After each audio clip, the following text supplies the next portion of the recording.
Hello, good morning all of you. आज के class में हम बात करते हैं जो फाइलम है आपकी टिनोफोरा निडेरिया या फिर आप बोलते हैं सिलेंट्रेटा। सिलेंट्रेटा की अपन बात करते हैं तो सबसे पहले सिलेंट्रेटा जो शब्द है या टिनोफोरा जो शब्द है वो किससे मिल के बना हुआ है? ग्रीक वर्ड से। ग्रीक वर्ड है जिसे टिनोस, इसका मतलब होता है कोम्ब, और फिर इनका मतलब होता है टो बियरिंग। जो शब्द है जो फाइलम को जो फर्तक किया था सबसे पहले वो किसने किया था? हेस्टेक ने 1889 में किया था। इसको टिनोफोरा फाइलम में रखा था। अब अपन आगे बात करते हैं। सिलेंट्रेटा को दंश कोशिकाओं निडोसिस्ट की उपस्थिति के आधार पर इसे क्या कहा जाता है? निडेरिया कहा जाता है। यानी किसके आधार पर कहा जाता है कि दंश कोशिकाओं की उपस्थिति के आधार पर इसे क्या नाम दिया गया है? निडेरिया। अब बात करते हैं इसके जनरल कैरेक्टर की, जिसके सामान्य जो लक्षण है या सामान्य जो सिद्धांत है वो क्या होते हैं। तो सामान्य सिद्धांत की अपन बात करते हैं। सबसे पहले आपके जो है अधिकांशतः ये कैसे होते हैं? समुद्री होते हैं। कुछ क्या होते हैं? स्वच्छ जलीय होते हैं। कुछ कैसे होते हैं? स्वच्छ जलीय में कौन आएगा? हाइड्रा। मांसाहारी कुछ क्या होते हैं? स्तनबद्ध और मुक्त प्लावी होते हैं। आगे देखते हैं ये कैसे होते हैं? पारदर्शी होते हैं। अब टिनोफोरा या सिलेंट्रेटा के जो भी जीव है वो कैसे होते हैं? पारदर्शी होते हैं।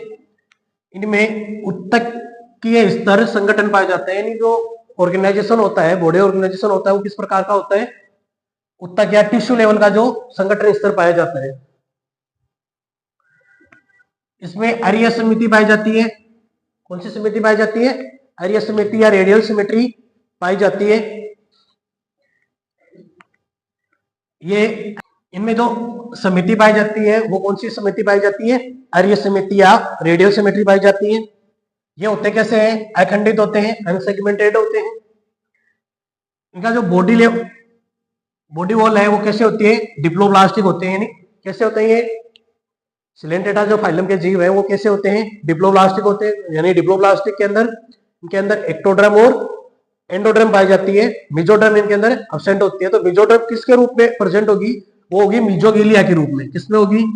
मिजोगिलिया के रूप में इनके अंदर जो सिलोम है वो प्रेजेंट होगी। अपन बात करते हैं अब इसके अंदर निमेटोसिस्ट क्या होती है? अब्सेंट होती है। निमेटोसिस्ट इनमें क्या होती है? अब्सेंट होती है। सभी टिनोफोरा के में विशिष्ट प्रकार के चिपकने वाली सेल्स क्या कहलाती है? कोलोब्लास्ट सेल्स कहलाती है। एक बार दोबारा देखना, जितने भी टिनोफोरा जो फाइलम है उनके अंदर जो भी चिपकने वाली सेल्स पाई जाती है उन्हें क्या बोलते हैं अपन? कोलोब्लास्ट सेल्स बोलते हैं। इनमें क्या होते हैं? जो एनस या गुदीय जो द्वार होते हैं उनकी संख्या कितनी होती है? 2 होती है। गुदीय द्वार की जो संख्या होती है कितनी होती है? 2 होती है। इनमें कंकाल तंत्र जो स्केलेटल पाया जाता है वो क्या होता है? पाया नहीं जाता। वो क्या होता है? अब्सेंट होता है। इनके अंदर स्केलेटल सिस्टम जो है वो क्या होता है? अब्सेंट होता है। उत्सर्जन तथा शोषण किसके द्वारा होता है? विसरण विसरण यानी डिफ्यूजन के द्वारा इनके अंदर क्या होता है? उत्सर्जन की प्रक्रिया और शोषण की प्रक्रिया किसके द्वारा होती है? विसरण या डिफ्यूजन के द्वारा होती है। डिफ्यूजन के द्वारा इनमें क्या होती है? उत्सर्जन और शोषण की प्रक्रिया होती है। अब लोकोमोशन के लिए इनमें क्या प्रेजेंट होते हैं? भाई गमन के लिए इनमें क्या पाए जाते हैं? तो गमन के लिए इनमें पाए जाते हैं सीलिया। सीलिया प्रेजेंट होते हैं। और ये कैसे होते हैं? उभयलिंगी प्रकार के जीव होते हैं। नेक्स्ट अपन बात करते हैं डेवलपमेंट कैसे होता है इनका? अप्रत्यक्ष या इनडायरेक्ट होता है। जो डेवलपमेंट या परिवर्तन जो होता है वो कैसा होता है? अप्रत्यक्ष प्रकार का होता है। और इनके अंदर जो लार्वा पाया जाता है वो लार्वा कौन सा है? साइडिपिडिक। तो इनके अंदर ये लार्वा प्रेजेंट होता है। इसके बाद में देखते हैं सिलेंट्रेटा में 2 आधारभूत फॉर्म पाई जाती है, अर्थात ये कैसे होते हैं? द्विरूपता पाई जाती है। इनके अंदर कौन सी रूप लिंगी की द्विरूपता पाई जाती है? डाइमोर्फिज्म प्रेजेंट होती है।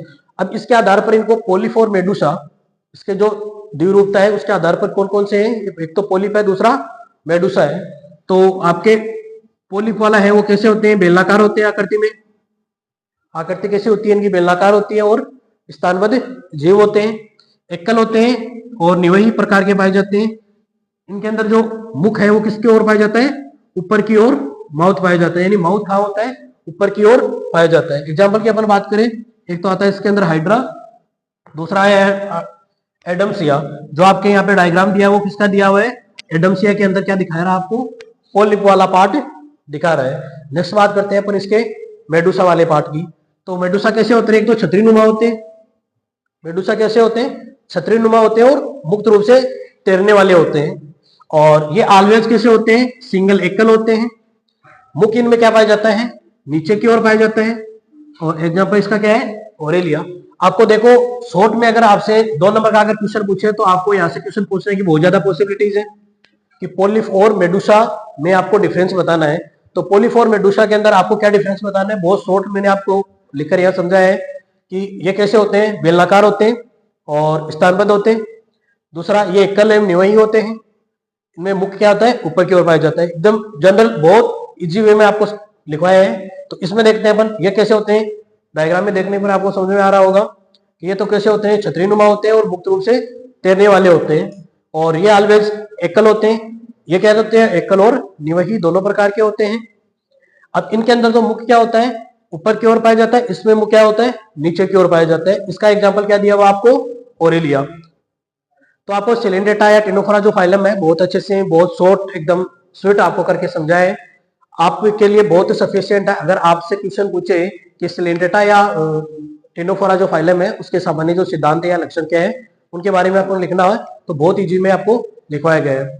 थैंक यू गाइज, आप सभी का यूं सपोर्ट करते रहे और मेरे जो वीडियो है आगे से आगे शेयर करते रहे, ताकि नेक्स्ट जो अभी एग्जाम होने वाले हैं उनमें सभी बच्चों को ज्यादा से ज्यादा फायदा मिल सके। Thank you.